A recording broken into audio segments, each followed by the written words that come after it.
உன் நிலைமை கொஞ்சம் இறங்கி வந்தால் நிழலும் கூட விதிக்கும். மதியாதார் தலைவாசல் மிதிக்காதே என்று மானமுள்ள மனிதனுக்கு அவ்வை சொன்னது.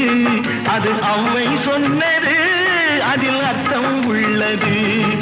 பரமசிவன் கழுத்தில் இருந்து பாம்பு கேட்டது, கருடா சௌக்கியமா?